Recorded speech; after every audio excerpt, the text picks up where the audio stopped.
Yo, low key, are we doing the thing? We're something, we're building up. Are we potting for real? All right, we're back. Oh, well, welcome back. This is the Second Circle podcast. I'm Sir. Trevor.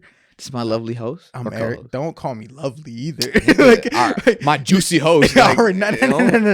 What I mean is like normally when people do that, it's like host. A chick that's like right there. I'm breaking gender norms. I'm the chick of the group. No, if there's you want my handsome co-host? If there's one of us that's more feminine, like no, I don't think anybody. You think I'm the feminine one? No. I said if there's anyone that's more feminine, I'll take that one. No, I think no. Oh, you gotta. Yeah, that's what I'm saying. You're like, I'll take it. I'm the one wearing fucking Birks. And those look tough though. I always wanted a pair. They're comfortable. After it fixed the. I will say, my whole life knowing you, you've always been on the comfortable shoe wave. Anytime there's been an UGG or like a Croc or a slide, you were always on it. You were always on earth. I don't give a fuck about how it looks. I care about how it feels. Oh, and so if it doesn't feel good, then I don't care about wearing it. Like there's some brands, like there's some Supreme stuff that the quality is like ass. I think, and it's like just because it says Supreme. Bro, I went to the Louis Vuitton store.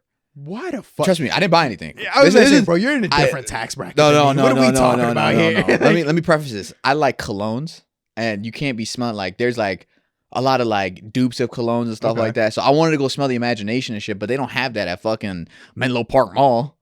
So I had to go drive. Smell the Imagination. It's called the Imagination. Oh, I was like, yo, what the fuck is this? Like, I'm like, bro, this is a different like world. Like, I don't know what this is. So there's a subset of colognes that Louis Vuitton has their own personal line, but they're not gonna have it in any of the stores except for the Louis Vuitton store. Oh my Mind you, the place where we live at, there's no Louis Vuitton. So I had to travel, You mean where you live at? I got Louis Vuitton around the corner. We lived like 5 minutes away. So I had to drive to this other mall, this fancy ass mall. It was crazy. Like, bro, they had Neiman Marcus, Louis Vuitton. It was the bougie store. In Jersey? In Jersey, yeah. It was Short Hills Mall. Oh, yeah. I've done work with Short Hills Mall. Oh, my God. Yo, let them know. Fancy nigga. What they hope say, sometimes you got to remind them what you did, or else they're going to say you never did it. Yo. Well, can I continue, we need a sponsor.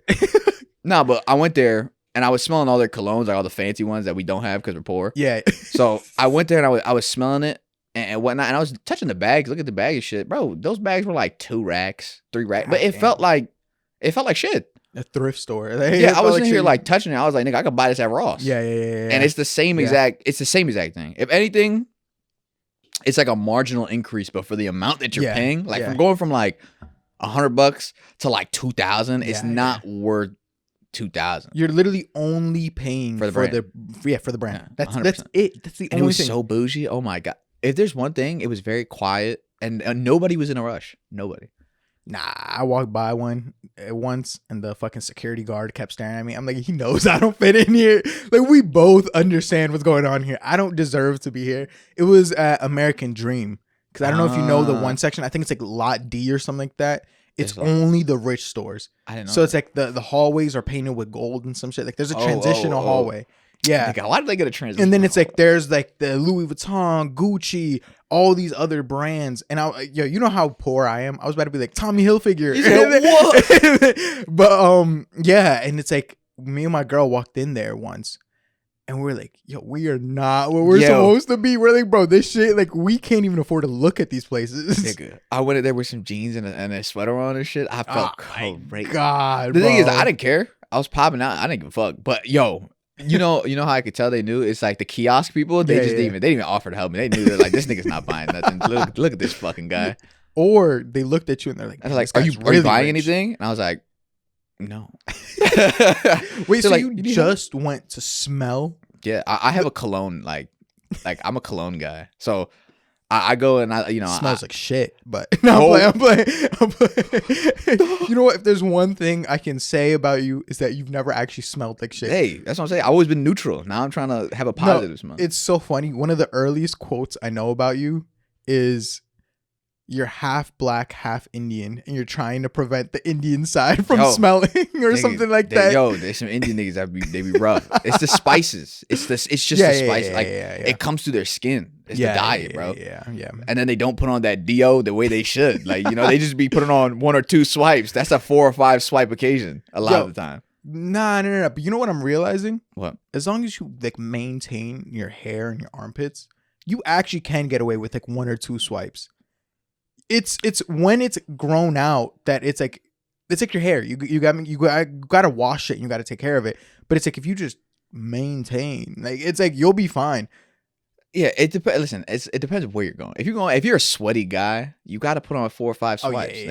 Get the gel. I know you don't want to stain your shirt, wear undershirt or something like. But you just gotta do it. But even then, I get the gel, but then the gel is like bluish, and then you wearing a white shirt. Oh, you gotta get the clear gel. I use women deodorant, by the way. It's a women clear gel deodorant on top of another deodorant. It's like a sweat-free deodorant. I take back the whole like me being the more feminine one. Whoa, just because whoa. Listen, every man should care about their hygiene, brother. You know, I got the Tatcha cream. That shit is busting, nigga. Yeah. You know what? Neither of us is the masculine one. Masculinity is just a facade. Masculinity is a construct of society. It really is. It really isn't. Yeah, it is. No, it's not. I think we deem what's feminine and masculine. I think when you get into the specifics, sure, but the idea of masculinity is a provider and a protector. No, it's your dick and balls. Right? Is that not? I'm talking about masculinity, like the concept. Yeah. Not just what makes you a man. But that's the concept is like the concept of masculinity is provider and protector. Because in like our survivor days, the men would go out hunting and provide. What about a stud? You said what? A stud. I don't think the studs existed back then. Yo, imagine. There's gotta be one stud. There's gotta be one stud came in. The boosie fade. Yo, that's there's gotta be crazy. one stud. Nah, man. But I think that's the concept of masculine. And you know what? In that, for like context, we're the most masculine men out here. Yeah, listen, I think it's masculine to shower. That's all I'm saying. And when you put on deodorant, put on this, you're gonna be sweating and you're gonna be stinking. Yo, you know, speaking of masculinity, like who I'm feeling bad for right now. Who? You know the co-host from Flagrant, Akaash. Ooh.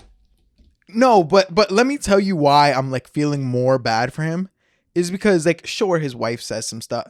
I'm not gonna lie to you. We on DCP days we said some wild shit. So you gotta be like, thank God it wasn't like recorded like this. But it's like a lot of her stuff is also being like taken out of context. Like so like she said something, especially like the pop in this pussy for white boys or something like that. Talking about her ass hurting but and shit. It's like that's freaky. That's crazy. But it's like even the one that I'm talking about, it's like if you look at the overall context, she's not actually saying she was giving it up. She was just saying she was like having a good time. And that's like the phrase. I feel like some of these like things that she's saying, she just isn't using it correctly. And that's why it sounds like worse than it actually is. And it's like, I just feel bad, man. Like, listen, the girl is just trying to have she's trying to do what we doing here. Like, I don't feel bad for Akaash. Only because that nigga is old as hell. Why are you dating a 22-year-old and you're like 30? They're not dating. They're married. Yeah, why are you marrying a 22-year-old and you're She's not 22. She's like 27, I believe, or something. No, I thought she was like 22. No, they're like... I think she's definitely younger than him, but I don't know if it's that much of an age difference. Oh, fact check that. Because I thought that bitch was young as hell. I'm sorry, that woman. She's somebody's wife. But I'm pretty sure, because I listened to Flagrant. She's not like too much younger than him. She's like younger. And then like I'm pretty sure like that's the thing too. People are like, oh, that's what happens when you like marry a gold digger. And it's like he was broke when they got together. Even now he's like starting to get some money. You get me? But it's like it's not like he was the most successful guy when they met and when they got together. So it's like people are just taking fake stuff and riding with it, or like out of context clips. It does look bad though. It looks bad. The optic, bad. Yeah. The optics are bad. Yeah, you're right. Yeah, we shouldn't be doing that, but goddamn, when I see those clips online, I be like, oh my god, like he goes to kiss her and she moves away. I'd be like, damn. Or like even beforehand when she started posting some stuff on social media, the way she talks to him. Yeah, she also has very young lingo. I showed my wife. And she was like, "Yeah, she wilding." Like she going. But at the same time, it seems like they're just having fun. Like, who are we to judge other people's relationships? You get me? Like it's not. Well, we're people trying to have a podcast. That's why we judge other people's relationships. But it's like people are also like blowing it out of proportion. And then like the guy from Fresh and Fit, don't even know his fucking name. Myron Gaines. Yeah, that guy. He's just mad because when they had him on Flagrant, he didn't speak up. He grilled his shit. That's the overall thing. I think this is like back to like what I mentioned before. the McGregor story where he didn't fight back, so now he turned into McGregor. Yeah. Myron didn't fight back, and I think he's lived with that. Like the idea that like broken. Yeah. Whoa. I heard that's racist. I'm not. No, it's not racist, but it comes from a racial like place. So why are you saying it? Because it's still real. You're trying to get us canceled. It's a term. You know what that is, right? No, I don't know. So check this out. If you were like a big burly slave, right? And I knew everybody respected you here, and I was a slave master. I would rather be like, everybody, come gather around, everybody. I'd get your wife, I'd get your kids, and then I literally clap your cheeks in front of everybody. I would literally clap your cheeks like in front of everyone, so everyone would be demoralized. Like, dude, look at this big nigga getting his cheeks clapped. When you were giving me the context and building up the story, I said, "Oh, this is similar to jail, where if you're in jail, you find the biggest guy and you fight them." It's kind of in the same. Well, it's in the same ballpark. You know, they're establishing dominance by clapping your shit. That's crazy. It's people used to do the craziest shit. Like nigga, people, those niggas were wilding out. Yeah. It's emasculating. Yeah. Okay, Eric. If I brought your wife right here and I start clapping your cheeks, is that not emasculating? Yeah, but that's first horrible. Of all, it's also like, why are you like? No, it's gay. It's crazy. It's crazy. Don't get me wrong. It's not like you could just brush over that. I feel like they was probably just gay, and they needed an excuse to fuck these dudes. Yeah, they're just damn, I want that nigga. He's fine. But it's like they can't excuse it to their boys. Come like, here. Yo, you're too strong. Yeah, it's like I don't know how to excuse being gay. You're just too strong and muscular. I need to show to other people. Everybody respects you. Come here. Yeah, that's crazy. That's sus. Yeah. But yeah. I feel like he has that in his mind. That undealt with trauma of like, I didn't fight back that episode and people made fun of him for it. So now he sees the moment, and it's like the thing is, as an editor too, I'm looking at some of these clips. They're not even trying to hide that they're leaving out context. Yeah, it's just like she's talking and it just chops out. In the middle of a sentence, in the middle of a word. And I'm like, what are we doing here, guys? Like we're really trying this hard. And then everybody's like on his comments saying like, oh, we need to talk about this, or like, get your wife in check, you cuck, or something like that. Or like they're calling it the Akaash files now. It's like, but it's like, the internet's just gonna be the internet, man. No, the internet's just gonna. This is a prescription on prescription. I think this is what happens with Myron Gaines. He garners the audience off of being like very confrontational and be like, "Oh, it's all about respect," and then he goes somewhere and gets actually washed, and he doesn't carry the same kind of like aggressive energy that he has when he's on his podcast with his people and his folks. Like, even when it's talking to someone that's like obviously not as strong, like it'll be like ladies, he'll be wilding out on ladies, like shut up, you stupid whore, get out of here. And then he'll go on a podcast with some famous niggas, and then they'll be like, "Yeah, you're a stupid bitch," and he'll be like, "Yes, daddy." Like, you know what I mean? And then that's why his family's like, "What the fuck?" So now that he has an opportunity to chop up clips and be probably fucking bad faith with it, you know. And even then, it's like, who cares what a nigga's doing with his wife? Yo, for real, like I don't care. That's the thing too. It's like the context that people are missing is like people are like, oh, like calling out his wife, even if it is true. What, she was a college girl. She did what girls do in college. Like, do you know how many people I know that did stuff like that? It's like, she's not saying anything outlandish. Like it's not like she's saying anything like super duper crazy. Like, okay, sure. Like there's like one or two things, sure, but it's also like again, in the context of things, like it's just because Myron isn't married. He just doesn't have a girl. Well, he's corny. But that's what I mean. Like, it's corny because you don't got a girl. You don't have anything. So it's like nobody can, like, you can point at and be like, look, your wife is a whore. It's like, you don't got nobody. So nobody can do that to you. Exactly. And that's why you don't have nobody, because he's built his whole career on calling out women and other people, that it's like, now you can't settle down with somebody because you're going to be the first one they're going to look into her track history. It's like, it's such a fucked life to live. Like, I was having a conversation with my friend the other day, and I was saying, like, I think there's a lot of negative effects that goes on, not only with like in terms of promiscuity, but I think just like toxic relationship traits that have been kind of inherited due to the generation before us. And it's up to us to bear that responsibility and love each other past that. But if we don't do it, then we're just going to perpetuate the same cycle. So it's like, all right, so say a girl never had great role models because her mom might have failed her or wasn't as present. So she started making poor choices in her life. And say she got a train ran on her or some crazy demoralizing shit, right? Yeah. Just for the niggas to understand. You feel that pit in your chest? Yeah. Okay. Oh my God, a train? Yeah, a train. Okay. But say going forward, she regrets that decision, or even not even regrets it. She accepts it as a part of her life, and she's trying to be better, and she's not like that no more. Okay. A lot of times, a lot of niggas are like, that's a bust down, like fuck her. But I feel like it's up to us. Like that's our generation. Like that's technically still our woman. Like that's our lady. You know what I mean? Outside of the train, outside of the train, like, but no. Realistically speaking, I'm trying. She's a part of our generation of people. So like that trauma that we all share, like she's a part of that. Yeah, so we shouldn't exclude her necessarily. She got a train ran on her. Because if we do, she gonna carry that trauma with her, and then God says that that's gonna continue that cycle. But we gotta love each other, and the same way, if you're a broke ass nigga with no money and no bread, and a chick, I feel like chicks should be able to see it through and help you thug it out, especially if you're trying to be better. That's what I'm saying. Yo, you just pulled like the Jesus card. Remember how I told you before? It's like you can't boo Jesus. Like, is that episode of Everybody Hates Chris? It's like you can't boo Jesus. At first, I was laughing, and then you said we gotta love each other. Okay, yeah, you're right. Yes.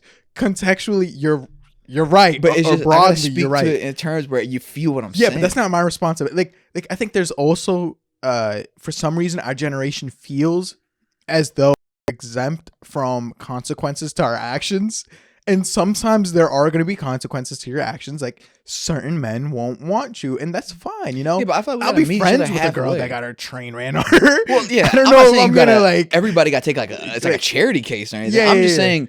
We got to come together and meet each other halfway. So there's a lot of scrutinize her for it. Yeah. It's like, listen, you fucked up. I don't even have to tell you that's cooked. If you think that's cooked or not, that's fine. But if you're trying to honestly like start a family, you trying to really like just move forward with your life, I'm not going to sit here and be like, Dan, do you remember? Like, yeah, it's going to be a little embarrassing, you know, at the college reunion and shit. But you see what I'm saying? Like, we got to move forward for us, our future generations, and we got to heal that. That's our responsibility. I think also you're tapping on this, and it's like the same thing that's going on with like Lana Rhoades and Riley Reid. Is that her name? Riley Reid or something Reed. Like that. Nigga, you know. Why you acting like, this nigga knows? He's I didn't know how to pronounce her last name. What is it, Rod? Nigga, yeah, stop it. No. But it's like they both have kids now, and they both made porn and are like, like they're begging the internet to take down their old content because their kids are going to see it.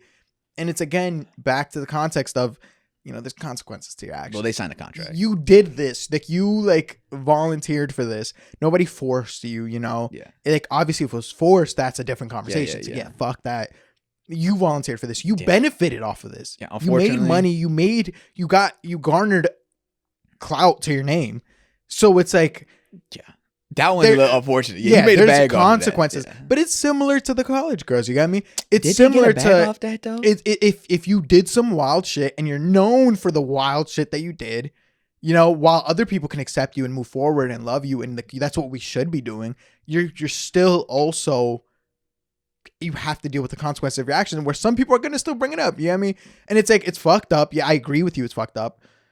It's life. It's like, I feel like a lot of niggas are like, nah, I could never date a chick like that. It's like, nigga, you're whack.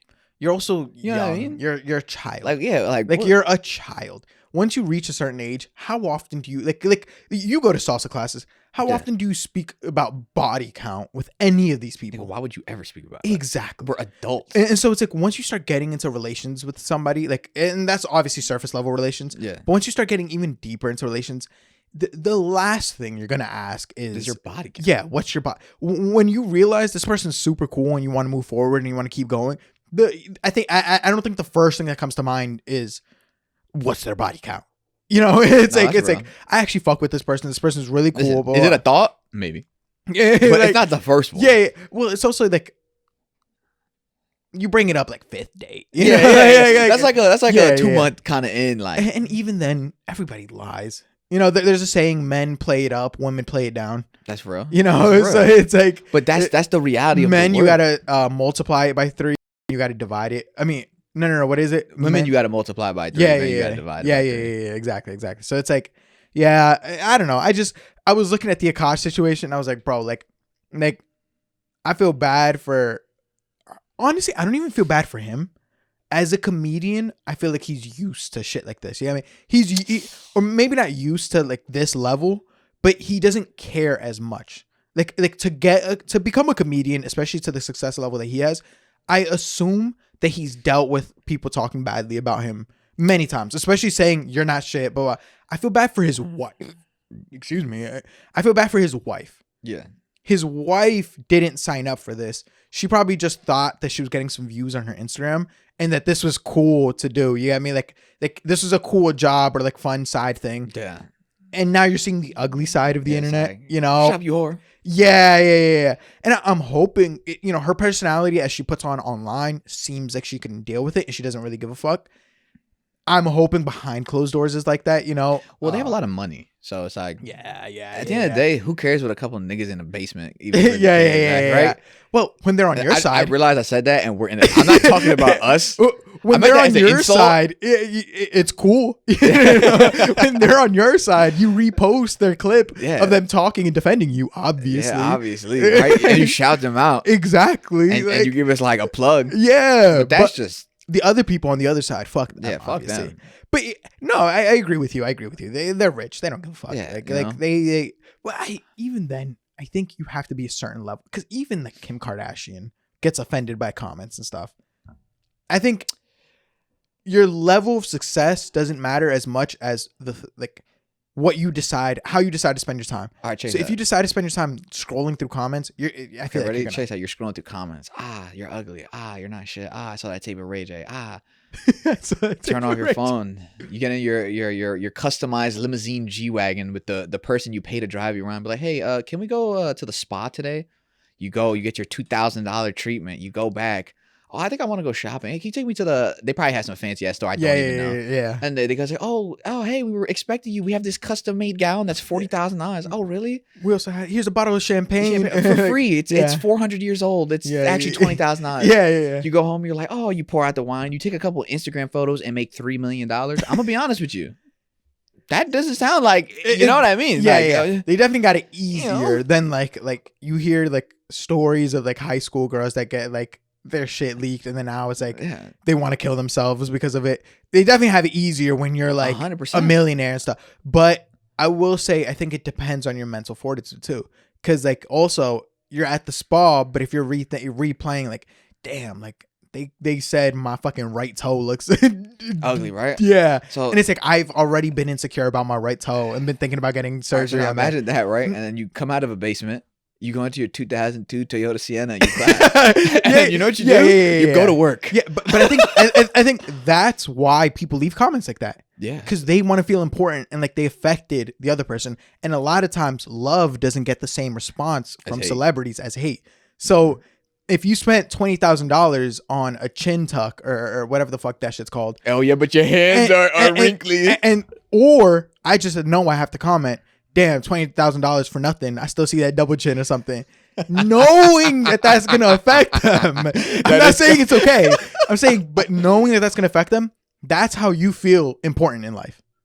Because you don't feel like you don't feel important in your regular day-to-day life. Funny, though. And so you feel important because somebody or celebrity is responding to your hate comment. That's right. And that's what it is. You saw what happened to Kris Jenner? Is it Kris? Oh, yeah. I mean, shout out to her facial surgery. Yeah. I was confused. But you saw it, right? Her facial surgery looks amazing. But her hands were like, she's still old. So she got old people hands. So everybody was like, "Damn, look at those nasty ass old people hands." Oh my God. Like she looked like, she's like, all decrepit and the shit. Wicked Witch. Yeah. So now she wears gloves. Oh, that poor girl. But it's like, hey, shouts out that surgeon people. They did a great job. The hands are chopped though, but it did get to her, even though she's mad rich. Yeah, that's what I mean. Yeah, it's like you being rich only is so much of a distraction, as much as you let it be. If you're still insecure about something, or if you haven't dealt with your mental stuff, no matter what, somebody commenting, you look fat, even if you're skinny, even if you pay to get the lipo and you got the cinched waist and everything.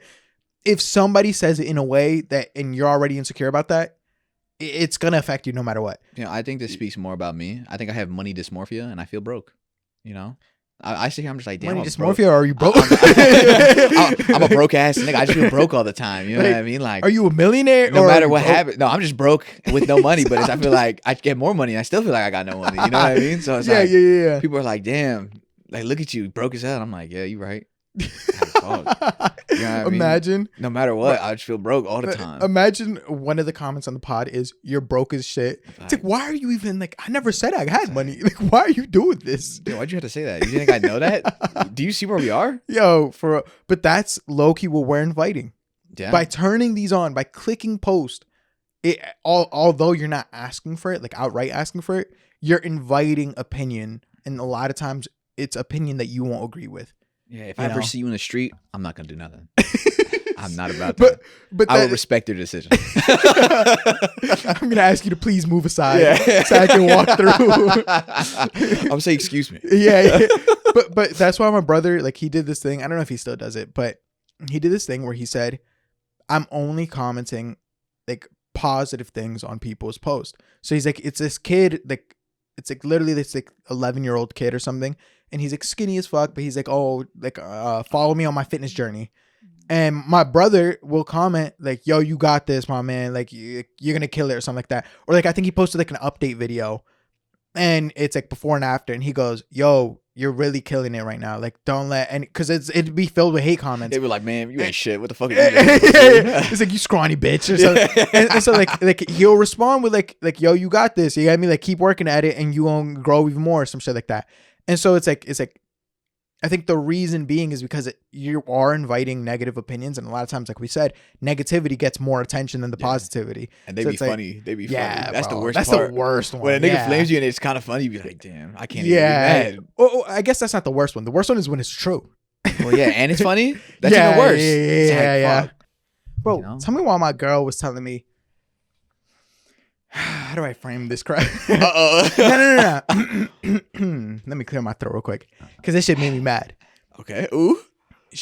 We saw the clip of, I don't know if you saw it, Kim Kardashian crying, saying she got an aneurysm from her divorce with Kanye because of how he acts, and, you know, her stress levels in life and stuff.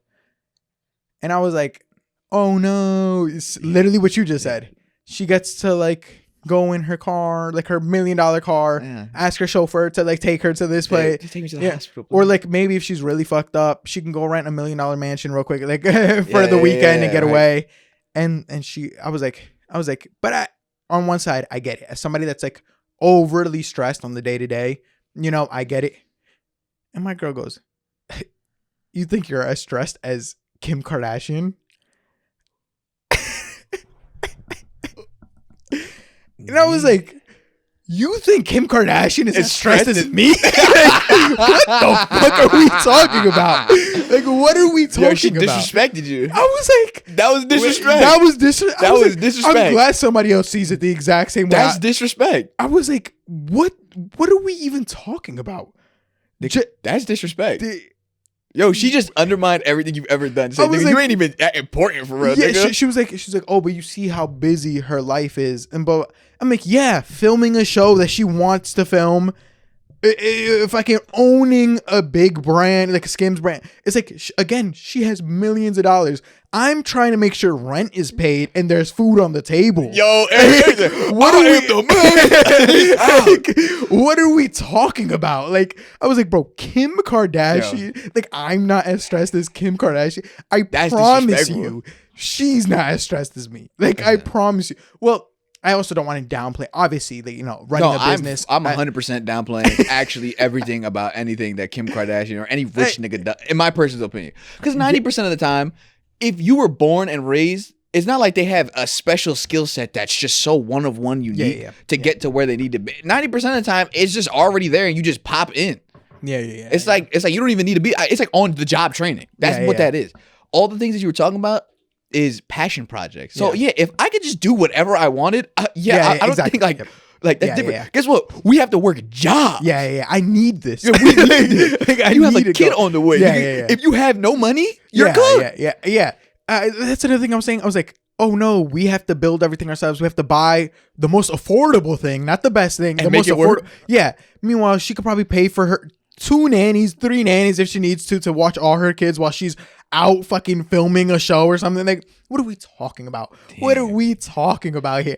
I'm glad somebody else sees it from my point of view. Of like, no appreciation for the whole work you doing. In what world is it like And the fact that she laughed, like she actually laughed when I said like, oh yeah, somebody that's like, you know, lives a very stressful life. I get it. She goes, you think you're as stressed? I was like, maybe that's just how crazy. I took it. No, that's crazy. That's crazy. It's so funny because, you know, in my mind, I don't actually remember how the situation played out. I just remember that's how it felt. That's how it felt. It happened, you know?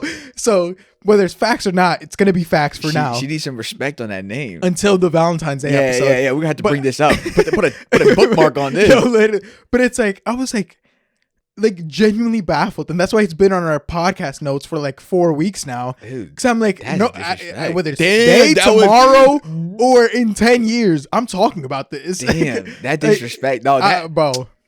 And you know what it is though? That's also a part of I feel like our fault. I don't want to prescribe it for both of us. Maybe it's just me. I don't talk about the struggles that I be going through. Oh, I talk about them. I bitch. Oh yeah, I'm a professional bitcher. Like, no. Continue. No, but I feel like when something happens, I just try to get it done. Yeah, so I don't speak on like. So you know how you probably work. You probably work at 50, 60 hours, right? Yeah. So you just go back and you just chill with your girl. You don't really tell her about the rough week you had because you've been out here hustling. You know, it's normal. Yeah. So a lot of time people don't really appreciate or understand the stress you go through because you wear it. You just make it look. You don't talk about it, right? For sure. Yeah. You don't really wear it. Yeah. So then when they say some shit like that, you be like, "What the fuck, bitch?" Like, what did you just say to me? But it's because sometimes, you know, maybe we just don't be expressing it in the way we talk because we don't want to bitch. Like I don't want to bitch and moan. I don't want to be like, "Oh my god, my day was so hard, babe." Like I need someone that I don't like that, so I don't talk about it. But then when Danny says something like that, I be like, they know what I do. I'm like, excuse me, bitch. Like, what did you say, bitch? Yeah, I think also, especially for me, I don't feel right to complain because my job is something that I enjoy doing, even when I don't enjoy doing it all the time. I think that's what some people get like confused too. I love editing. I love storytelling, but not all of my clients are work that I love doing. It's stuff that I need to do to pay the bills. You know what I mean? So it's like, and then also some of the workload is heavy, you know? So but I don't feel right complaining because one, I'm obviously blessed to have the career that I have. And then two, it's also like, what am I going to say? I've been sitting for 12 hours straight looking at my computer. It's like, that doesn't hit the same as I've been lifting boxes and stuff. So it's like, I just don't like feel like, I don't feel right to complain when I don't feel like it's, I don't know, valid, I guess. But that's the thing. I feel like workload is workload nonetheless. It's still time away where you can't go to the gym. You can't go do shit. You got like, it's your responsibility. So I feel like, don't get me wrong, is there levels to the physical aspect of like labor? Yeah, for sure. You could take that into account. But still, if you're working 12 hours a day or you have a deadline, I know guys that wake up and they have a deadline. They get woken up and the deadline is the next day. So they can't even sleep and they got to do like, they might be in an AC like place where it's not raining and it's cool and shielded from the elements and shit, but that still takes away from the time you could have slept. That takes away from the time where you could have watched a show, you could have watched a movie. So it's like, you know, you gotta put some respect on it. And you know, you don't want to complain, but that's why they be doing that. They be doing that thing, and I start losing it. I start tweaking. And like honestly, what you said right there like is so true. I have deadlines every day. That's why I have new deadlines I'm meeting every single day. So imagine that stress of you waking up and you can't even shit. You be like, I got 20 minutes to take this shit and I have to lock the fuck in and edit this in 40 minutes. That's exactly what it is. But the thing is, when you don't tell that to somebody, they just be like, oh yeah, this nigga just gets up and starts click-clacking on his keyboard and he's complaining about Kim Kardashian. We have a joke in my house where it's like everybody walks in and out and I'm in the same spot on my laptop all day. And so people will go to work and I'm in that spot. People will come back home from work and I'm still in that spot. They'll be like, "Damn, you still playing on your computer?" it's a joke. And it's like, I laugh at it. But some days when it's like high stress days, like you don't even fucking understand what I'm going through right now. Like shut the fuck up. We're trying to re-edit the same thing. Yo, bro, tell me about it. Or like the podcast, like I love editing it. You get me? But at the same time, I love listening back to them. Because there's a lot of times where I'm honestly a fan of our own podcast. You know what I mean? I'm a fan because I enjoy listening to the topics. I enjoy like listening back and going like, oh, I didn't even pick up when you said that one thing. Or like, I didn't fully understand what you meant when you said here. And my response was something, but in reality, you meant something different. And I should have responded in a different way. And I'm like, oh, that's so interesting. Like how I picked it up in the moment. And looking back at it, it's completely different. And stuff. The viewer version. Yeah. So I enjoy it. But at the same time, sometimes, again, back to deadlines, if I haven't posted it this week, yeah, yeah, I'm listening to it on like 3 times speed, if not way more. Sometimes I can't even understand what we're saying. I just know that when I get to a certain part, I need to cut, or like I understand it just enough to be like, oh, I need to cut this right here and stuff. And I didn't even get to enjoy the watch. It's just an hour of listening to. It's literally just that. It's just an hour, sometimes way more, of just listening to like what fucking sounds like chipmunks talking. Yeah, and then niggas be like, "Damn, you just on a computer?" Yeah, It's like, listen here, fuck nigga. And then clips. I had the other day. I stayed up all night. I literally didn't sleep the whole night, working on clips because I knew I didn't have time the next day. Listen, I appreciate the work that you put in on the back. No, honestly, this podcast wouldn't be what it is at all if it wasn't for this guy. I'm being honest. Not only does he edit it, he be doing the clips and shit. I just show up and I kind of talk about some shit. But you kill it with the conversational points. But still, you carry conversation. You know how easy it is to talk and be a retard. You know how uneasy it is to talk sometimes. Like sometimes it isn't easy to have like something to talk about or to carry a conversation. Listen, maybe it's my autism, but I feel like low key this is not whack. Like you put in a lot of work on the back end and you really make that shit work. And you do a great job. Thank you. That thumbnail, I bet you see the likes for that shit. That shit was tough. That's tough. Thank you. It's tough. But yeah, it's like, and that's a passion project. You get me? Yeah. Kim Kardashian ain't doing that for a fucking passion project. She's paying people to do that for her passion project. She thinks of, yo, I want to do a show. Let me hire editors. Let me hire the best director I can hire. Stuff like that. I think, like, we think we got to come up with our own thing. We have no money, so how are we going to do this? Exactly. Yeah. So it's like, and then on top of that, client work. So it's like, don't fucking insult me by telling me Kim Kardashian ain't as stressed as me. Fuck out of here. That would, I'm not gonna lie, Eric, I would have been flipping the fuck out. Hands are being thrown. I would have flipped out. Because Danny does that to me, but not to that degree, and I'd be flipping out. So I can only imagine, because that's, because you know what it is? I got the blue tradesman thing, the blue collar work, where it's like, you got soft hands. So I come home from like a 14-hour shift, right? I'm just exhausted, and Danny be like, working so hard today, and I just be like, I'm like, tell me about it. Wait. Okay. I'm also a little disconnected from what you do for work. Yeah. I'm going to give you my point of view and you tell me the reality of it. Yeah. My point of view is you just drive for like hours on end. Mm-hmm. Is that basically what it is? Do you do anything else? Like, so it depends what framework of trucking you do. Like there's like not classifications, but there's things you can do with trucking you can't. Like, yeah. So my specific thing is I work flatbed. So in terms of like if I was doing drive-in, I would be driving most of the day. Okay. So that would be like 11 hours straight of people driving. That's usually what most like containers and shit like that you see. Yeah. And they'll drop in the yard, hook up, and bring it. That's mostly driving. What I do is flatbed. What's that? So basically, they get rid of the 3 walls on the top. So there's no roof and there's no sides. And people place things with forklifts. Oh, shit. And so you strap it down and then they tarp it. Okay. So basically, I go to every Home Depot with that, like multiple Home Depots a day. Okay. If it's busy, 4, maybe 3. Okay. And I go there. I have to unstrap it. I have to pull these tarps. These tarps, they're not light. No. At first, you're like, they're not that bad. Nigga, that shit, after you like, there's 2 tarps a truck and it's a 53 or 55 feet, 53 feet. I don't remember. It's a 50-foot trailer with 2 big tarps to cover the basically 25 feet of tarp, right? Yeah. So I'm doing that rain, sleet, or snow. Yeah. And depending on where I'm going, there's different times. So I might drive to New York for an hour, but it's some traffic. So it's actually 2 hours. Traffic fucking. So then I sit there and I got to pull tarps in the rain. And then I got to wait till they undo it just to make it back in time to do my 3 other loads. Yeah. Okay, so you see what I'm saying? So yeah. I don't. That's real work. Yeah, I don't really work. Like, I'm not going to sit here and be like, nigga, I'm in the construction site. But when you're pulling tarps, rain, sleet, or snow every fucking day. Yeah, of course. You know what I'm saying? And then you're tired. And the thing is, I don't really talk about it because like it's at night, so I don't really know what to talk. So I'm just chilling. I'll be vibing, speaker, JBL Max, shit. Yeah. But you come back, you come from a week, and then you're like, all right, I had a rough week. I'm about to enjoy this thing that I want to do. And then you're like, oh, I had such a rough week. You want to hang out? You just be like,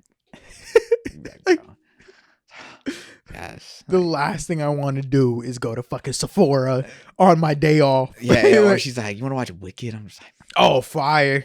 Like, bet. God. I'm there for it.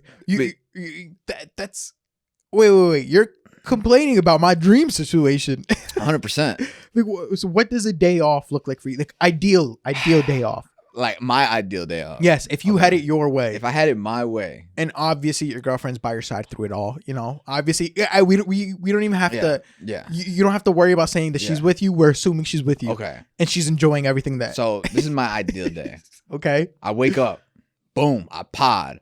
Boom. Okay. I go to salsa. Boom. Okay. I come back, maybe eat some food, relax, hydrate, go out. Shots. Boom. Shots? Wait, what the fuck? This is my ideal weekend. Okay. This is my ideal weekend. Okay. Alcoholic. So okay. I'm there. 7 shots. Boom. I'm good. I'm feeling nice. I go home, eat some Burger King. Where maybe. Where at? It depends. Maybe I go to American Dream. Maybe I go to Like a regular club or something? Yeah, it might go okay. to a regular club. Might be a salsa club. It depends on how I'm feeling. It might be Okay. salsa. It might not be. Okay. Right? I'm feeling nice. I'm feeling good. I go home. I sleep. I wake up and I'm good. And I just have a nice deep decomp day. I thought you said deep dick. Wait, what? I was like, wait, what? Well, that's crazy. I didn't even say it. I thought that's what you said. No, you're freaked so out. I was like, wait. The whole context of buck breaking or whatever. Like, this is crazy. No, but okay. Decomp. Now I relax. That's Now I so chill. funny. We That's have my weekend. complete opposite ideal days. Yeah, what is your ideal day? Ideal day off. Yeah. Wake up whenever I want. Yeah. Probably around like 7 a.m. still. Yeah. Read a little bit on my Kindle or my Bible. Okay. Eat some good food, obviously. Yeah. Get ready for the pod. Yeah. You know, be able to chop it up. Yeah. And then ideal situation. I'm trying to think. Like, this is the best it's gonna be. That you're like, I can't wait for this. Best it's gonna be after the pod. I'm a social person. Yeah, I like to talk with only people that I like with. That I like. You know what I mean? Like, So you're not a social person. maybe I'm not a social person, but I like community basically. Yeah. So then next step is going out with friends. You know, going out to eat or something with friends, chopping it up, spending a couple hours chopping it up, some good time. Obviously, the wife with me too. Yeah. Come home. Yeah. And throw on a nice movie. Wow. And then be in bed and like ready for bed by like 9:30, 10. That's maybe with the movie, crack open a bottle of wine. That's nice. That's a real like. Unless it's a Saturday.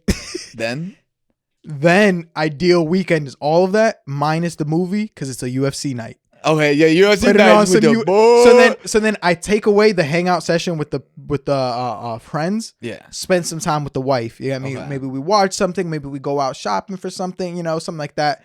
Come back UFC night with the boys. Yeah. Drinking some cold ones. Okay. Yeah, I mean. Okay, it's the equivalent of the shots. It's the equivalent of the shots. Beers and shots are not the same. Yeah, and I'm at home. That's my ideal situation. I'm not out. I'm at home and everybody comes here so that they have to go home. I get to like, I don't like going outside. I like being home. I like being in the comfort of my home. I like knowing that if I got to go check on my wife, she's upstairs. I can just watch the TV right here. I know where everything is. I don't got to drive. I could tell people if they can't drive. Well, I say I could tell people. The only people coming over are my brothers, but and my uncle. But it's like, yo, if you're drunk, just sleep over. You can head out in the morning or like stuff like that. Bam, it's a fun night. Like I don't like going out. I'm not an out type of guy. Like you be going out, that's crazy. I love going out. Honestly, going out is my favorite shit. That's insane. I love going out. Like at first, I was like, nah, man, I don't like going out. And then I started going out and I was like, wait a minute. I'll take some shots. Like that's the thing. I can do whatever I want. But okay. So an ideal outing. Ideal outing. You're taking a couple shots. I'm taking a couple shots. Then what? Maybe I'm outside with the boys. Maybe I'm chilling. You know what I'm saying? Maybe I bring my friend. You out here dancing. You out here living it up. You feeling good. Now I go out and get some grub because I just drank like 9 shots to the face. I'm like fucked up. I'm still confused as to the outing part. I'm dancing, nigga. I guess I'm not a dancer. I guess that's why I'm so confused by this. I'm going out. I'm having a good time. Even if they got that, old school people. I know my rent was. I'm sitting there just like, whoa, like I'm turned. I'm turned up. Yeah, I get it. Okay. So when I'm out there, I'm not just sitting there on my phone like, man. No, I'm outside. Like, don't be wrong. That's the bad thing because I feel bad for Danny. Like, because I'll probably be looking like a fool. Yeah. I'm just 8 shots in, flailing like a retard in the club. But nigga, I'm wilding out. Damn, bro. You know what I mean? Like that's what the club is for. The reason I'm confused is because I like getting drunk and talking. I'm a talker. That's what I mean. Like I love conversing. That's why I love doing the pod. Yeah. I love talking bullshit. Like, it doesn't even have to be serious. So it's like my ideal outing. I don't understand going to the club because I can't hear you. We got to be screaming. You get me? So it's like be moving. Nigga, so it's both. I don't dance. So like for me, it's like let's go to like a Chili's or something and have some wild conversations while we're drinking some margaritas, if that. Yeah, that's tough. That's still tough though. But that's what I mean. Like that's why when you say out, like going out, I'm like, who the fuck? I love the out? loud music, bro. I love the loud music, the lights. Nigga, I'll be in a different universe. I'll be fucking feeling crazy good. To me. Nah. Everybody's just having a good time. Like, you know, there's a couple creepers around, but that's just life. I think that was my biggest thing with the baby shower. I hated not being able to converse with people. Yeah, because I hated know, having you to look be. stressed. Yeah. We had to deal with everything. We had to make sure everything's going smoothly. I love having people that I fuck with and just talking.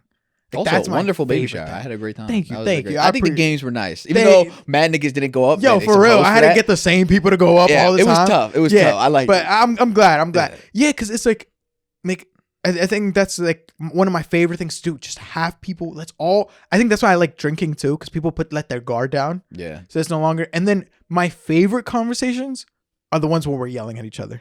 Oh yeah, shit gets angry. The ones where we're either having an opinion stuff. We're not aggressively yelling at each other, but it's like, what? You're fucking stupid. What are you talking about? Yeah, and we're just going off. Those I live for. Oh my God, you know what I forgot? What? Maybe instead of a movie, or maybe before the movie, Monopoly. Oh my God. You like shit gets heated in Monopoly. Bro, me and my wife argued over Monopoly because she don't want to trade with me. And I'm like, bro, we're playing a game of Monopoly once and nobody wants to make any trades. And I'm literally about to flip the fucking table because I'm like, bro, nobody's making trades and nobody can make any pairs. Nobody can build any houses. So what the fuck are we doing? I'm like, yeah, we're just running in fucking circles. And I'm like yelling at people, but I love it. like that's fun. You're like politicking on the yeah, literally. Yeah. That's tough. Bro, I'm telling you, that's my ideal situation. You got to go out a little bit. It depends who you go out with. Because I think a lot of niggas nowadays, they're not fun to go out with. Like, you'll go out with niggas and they'll just really be not doing anything. That's me. No, like, but when you go out, I'm that guy. You got to get, at least me, I love getting active. Like, we having fun. Like, when I'm outside, my guard is down. I'm like, don't get me wrong, I can't fight everybody in the world. Yeah. But I know I'm gonna be all right. I planned this out in a way where I'm not really gonna be like, if I was in a social situation, I can handle it. I'll be okay. I can have fun. Yeah. I'm not really worried about don't get me wrong. Is there fine mass shits? shooting? Yeah, is there like fine shits in the club and niggas be scared to be apprehensive and shit? But nigga, I don't care. Yeah. I'm there for a good time, whether there's fine shits there or not. Like, you know what I'm saying? Yeah. So I don't really feel scared. I'm just out there fucking lit. Especially when I get that drink. Nigga, if I'm getting that drink, it's time to get groovy. But that's just me. Like I can't go out with you. Why not? Like you totally good. We're not those people. We're not compatible in that way. Because the same people you're complaining about, you can't go out with everybody. I'm that person you can't go out with. Like, you sound like a good time. I sound like I'm like, wait, but Trevor, before you go, did you hear about the Epstein files being released? And it's like, no, you just gotta loosen up. I feel like a lot of people just gotta loosen up. That is me loose. You know, with more alcohol in me, I want to have more conversation. The thing is, I have conversations too. But you know, like I said, you gotta appreciate the club scene. Yeah, that's it. Yeah, see, that's what I mean. I don't want to get up and dance. Raves, they're not bad, but they're not my flavor. Yeah. You know what I mean? Yeah. If I was doing ecstasy and Molly and shit like that, I could totally see why a rave would be lit, because you're just like tripping for fucking 12 hours straight. Yeah. But as someone that's like drinking and moving around, I kind of just like the regular like R&B nights, maybe dancing a little bit. You know, the regular shit, you do a little two-step to it. Like, that's tough. You know what I'm saying? You got the niggas with you. You know, they're out here trying to get some shorties. You're out here chilling. You vibing in the spot. It's nice. You know, you got a little drink in your hand. It sounds nice. Yeah. It's not that bad. You know, when you can sit there and appreciate that for what that is. A lot of days nowadays, niggas are pussy. Yeah. And I think a lot of people are very like scared to converse with one another, so everybody's on their phone. Like, you'll be in the spot and bitches be just on their phone, right? The pull out, start twerking on the gram, put that shit down and walk away. It's just like, what the fuck was that? You know, what was the point of even coming out? This is what you came out for? But you just gotta be able to have a good, because when I went to New York, was it for Halloween? Yeah, I think you said that. It was a lit night. But I was running into niggas. It was for Halloween. I was running into people I've never met, and we were just saying what's good because I was Mario. Yeah. Oh, and so funny. So we were. It was so tough. They were like, "Oh shit, is that Mario?" We're like, "What?" Like, that's what the so fuck funny. Yeah. So you just start walking up and talking to random ass people. I took a picture with a portal gun. Yeah. Somebody had a portal gun. And Jimmy was like, "Yo, can we take a photo?" Like, when it's like that, it's a movie. You could chop it up. You had a good time. Fetty Wap was playing. Y'all here turned up, bro. That's tough. We live two different lives. It's lit. I'm over here. I had the best Halloween because I took my nephew trick-or-treating. Oh, that's tough. And I loved like just being out there with him. I love the aspect of community because like the new area we live in, like everybody's super duper fucking nice. And like everybody's like, bro, the people in the corner were giving out like they had a huge bucket of sodas and drinks. And then like they had this bucket of like, but like they were standing there. They were playing music too. So it's like Halloween music. So the kids are coming up and they're having fun. They're laughing. And it's like, bro, I loved that aspect of it. I'm like, bro, I don't think I'm at that stage in my life where I enjoy going out to the club as much as I enjoy just being with my nephew or like being with my girl. But you stepping into that dad role. Yeah. But I've always kind of been like that. Like I've always been like I tried the whole like partying thing in high school. And I always hated it. But I feel like high school parties ain't the same. You're right. But I always hated like the idea of too many people in one area because I enjoy an intimate setting. Like I'd rather be with like 5 people that I fuck with and just spend time doing that. Yeah, I mean, I see what you're saying. Nah, honestly, I enjoy it. That's the thing. So the scary part is I enjoy the nightlife. I love no wonder you're not ready to settle down. Yeah. You're not ready. Don't be saying all that. I don't mean just marriage. I mean like having a kid and stuff. Yeah. Like, I enjoy the night. It's actually going to disrupt your lifestyle. Yeah. The lifestyle that you enjoy. Like I work at night. I like partying at night. Like I'm a demon. Like I wanted to go. I'm a demon. I wanted to go to the American Dream last night because they had a salsa thing. I was trying to pop out, but they finished at 2 a.m. and I knew I was going to stay the whole time, and I had to come to the pod, so I had to I couldn't rob y'all of that experience. So you're more like third circle, like you're not really. I'm second circle. You're more like third, fourth. Nigga, listen, we listen, yo. I like it. Listen, and you meet so many characters. Yeah. That's true. You meet people like just. There's this one guy that he kind of looks like Diddy, but he's cool though. He looks like Adrian Bronner. He knows everybody. Like you just meet character ass niggas. Like he always got this like fresh ass like Versace flannel on. You know what I'm talking about? And then he had like these diamond niggas actually bedazzled out.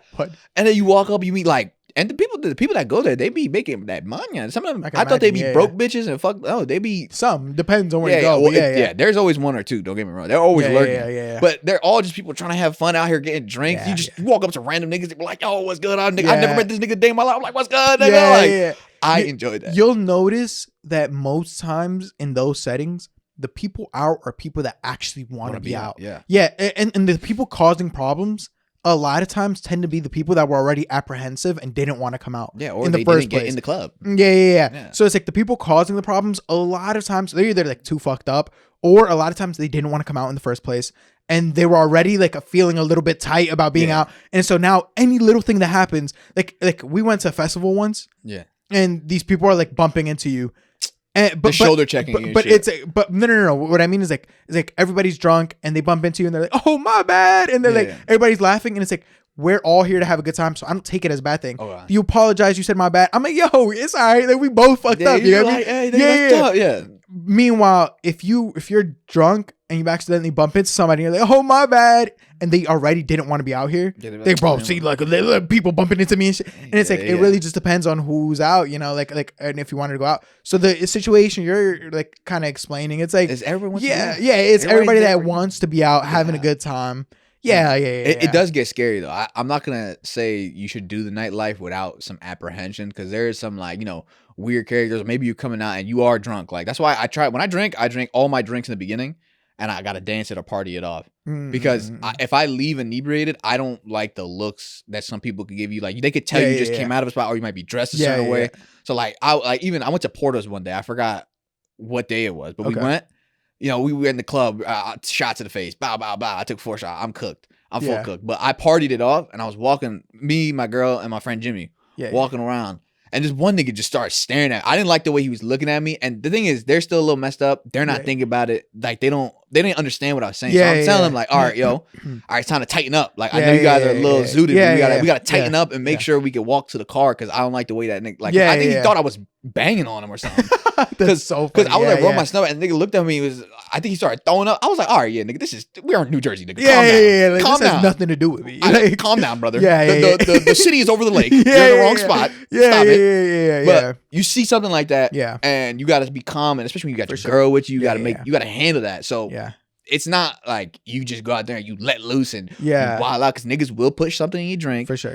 People will try to rob you and all kinds of crazy shit, but. You know what was my thing when we were I was gonna say when I was younger, as if I'm not 24, but like when we were in our like to go out phase, it was renting Airbnbs. You book a B&B, everybody pulls up, and there's no need to drive anywhere, so you eliminate that risk. You know what I mean? There's no need. You get shit faced, like absolutely shit faced. At the crib though, everybody's just staying in their rooms afterwards. So you get shit faced. You blast some music. Everybody having a good time. Everybody chopping it up. You know what I mean? You got the girls over there dancing, doing their thing. You got the guys over here drunk, all talking about some bullshit. You know what I mean? And like that to me was a good time. That was going out to me because it's a mixture of both. Yeah, I mean, you get to go out, but you also get to stay home. See, you know enough hoes. I mean, not hoes. I mean, women. I mean that in like terms of women. Like when I'm going out, I don't want to just like bring Jimmy along and then he got no hoes. Like I go out with couples. You go out with people that are paired together, so they drinking and they chilling. But I want, I'm trying to get my boy Jimmy to get like, I got this nigga to get locked in. Just because I'm taking doesn't mean Jimmy is. You see what I'm saying? God, your girl got you when she got you. Oh, nigga. Because I feel like, and I hope I'm not wording this in a bad way. So with all due respect, don't take this in no bad way. I feel like at that time your confidence wasn't as like where it is now. 100%. I feel like now you're like you project confidence now. Oh, dude. Like you come into a room and you feel like good energy. I mean, you feel like, so it's like women tend to be attracted to that. I mean, women tend to, or not even just women, people tend to be attracted, like not even like romantically, sometimes just like actually wanting to go closer to the people having a good time, to the people feeling like they're a good time to be around. And so that's why I say, thank God your girl got you when she got you. Because if you was single, you'd be a fucking demon. I don't know. Hey, listen. Hey, I don't know if this Trevor is settling down the way old Trevor was settling down. Listen. I don't know. I mean, I think confidence, all that shit is cool. And you're right. I think Danny's a nice grounding spot for me. Because I think I would just go off the rails. I'm that kind of person where it's like, I definitely I got like obsessive compulsive disorders. Like, I don't know what the fuck it is. But so whenever I do something, like, brother, I'm 25 toes deep. So, it is good to have somebody to like reel it in and be like, all right, calm down. Like, because if it wasn't for that, I'm not going to lie, I would be cooked. I would be outside all the time. And I know I need that balance. So, she say, shouts out Dandy. She makes sure I'm all right. Yeah, that's what I mean. Like, it just feels like if y'all would have met now, I don't think you would have settled down as quickly. Versus back then, y'all kind of grew together. We grew together. Y'all grew together. And so now it's like such a great thing that y'all met when y'all met. Because now you have that like that relationship already, that it's like, you're good here. No matter what, at the end of the day, this is where your home is. This is where you're coming back. I'm chilling. So it's like it's so good that you met now, like then. Because if you met now, I don't know if you settling down in a relationship so quickly. I'm a very unstable person. I think you're a little bit more apprehensive to settle down nowadays if you were single. 100%. If you would have been single, living like this. If I didn't have the wonderful lady in my life, I wouldn't. I don't think I'd ever get married. I don't think I'd do anything. That's what I mean. That's what I mean. That's what I mean. Like, Danny's the only one for me. Of course. Nowadays. Like because you're in this relationship. This we've known each other so long. You guys have grown together. But like, say if me and Danny never worked out, nigga, I'm never dating nobody else. I'm never doing. I'll be honest. Nigga, I'm outside. That's just me. Yeah, and that's new you though. Like that's maybe that is new. That's the great thing though. Like that's how you've changed with your partner. I mean, new you now has this confidence. New you now has this comfort level with going out versus like old you wasn't doing that. You know what I mean? Hell no. So it's like new you now. It's like, thank God you grew with her. Thank God I did grow with her. Danny kept me. She kept me on straight. Like, she made sure I was all right. She, like I said, she's like the shield that I need. Like when I'm fucked up and I need like a bag of IV, Danny's like, she's gonna help me out. She's gonna make sure I'm all right. She makes sure I'm cool and I'm not overworked. Because I don't know if you do this, I overwork like crazy sometimes. So I'll go overwork, no sleep. I'm hitting the club. I was about to say that's crazy. I know. I was about to say you saying I don't know if you do this. I just told you I didn't sleep the other day. like, trust me, if I'm allowed to, if there's nobody to ground me, I'm going 5 days straight, no sleep, no eating, and then that's how I end up in the hospital. You see what I'm saying? Like I do that. So dehydration makes so much sense for you now. Because drinking. You know what it is? When I'm driving, I ain't trying to piss, man. Because when I piss, I gotta pull over. That takes like 5 minutes. If I do that every fucking 20 minutes, you drink electrolytes too? Gotta get your electrolytes in, my boy. I probably should, but the thing is, I don't know if I could justify it only because it's like I guess I do move enough. I move a lot. Well, also, even if you don't move much, electrolytes are always going to be necessary for that water to get into your body. So you get saturated. So, yeah. So it's like, you know what I do? I buy the Gatorade tub. It's like a powdered Gatorade. Oh, and so you can control how sweet it is too. So my girl will take like half a scoop, if not less, and she puts it in her water. I put a whole scoop in my water. Yeah, because you want to be real hydrated. Well, I also like it sweet, you know. Okay. So it's like we get our different levels, but we get hydrated. Yeah, No. But it's like that way we're both getting our electrolytes in. We're both a little bit healthy, you know. So I say you do that. You know? I think I got to start doing that. You buy your water bottles from like Costco. They're like $3 for a pack of 40. And then you every morning you fill up, you put like a little bit of powder in your water bottle. Bam, you got some electrolytes. Yo, hold on. You want to hack for all that shit? Check us out for like Gatorades. If you want to buy Gatorades in cases or even maybe the powders. I don't know. Okay. If you have a small business and you can go to Restaurant Depot, listen, I'm spilling the bag right now. This is if you hear this is trench work. This is deep trenches. Don't let anybody fool you. This is the reward that you get for being around this long. The Haitian niggas, all the African niggas know this is like a hack. Yeah. If you could get a small business LLC and you could prove that it's a small business, and you go to Restaurant Depot, nigga, you could buy all that shit in bulk so cheap. Like, so if you got a big family, right? So instead of buying, you could buy like a 50-pound bag of rice for like fucking, I don't even know, probably like $10, $20. It's crazy. Damn, I didn't even think and you about get it in bulk this because I know you have a small business. If you can prove that you have a small business, you could write up. I have everything. Yeah. Listen, go to Restaurant Depot, get a Restaurant Depot card, nigga. It's tough. You get, I'm talking about 36 case like can of Coca-Cola. You get it at a bulk discount. Chicken. I bought like, I think how much pounds of chicken? It was like chicken quarters. It was like, I think it was like $30 or $20, and we got 50 pounds of chicken. Fuck. Damn. You get pounds of beans. You just put me on to some real that's what I'm saying. Like, I didn't even think about it until we started saying it now. Like, bro, if you can, you know, that's how all those big Arab families and all this shit, like 7-Eleven niggas, no offense, they shouts out. Yeah. But that's how they be rolling. They have somebody that they know have a Restaurant Depot card.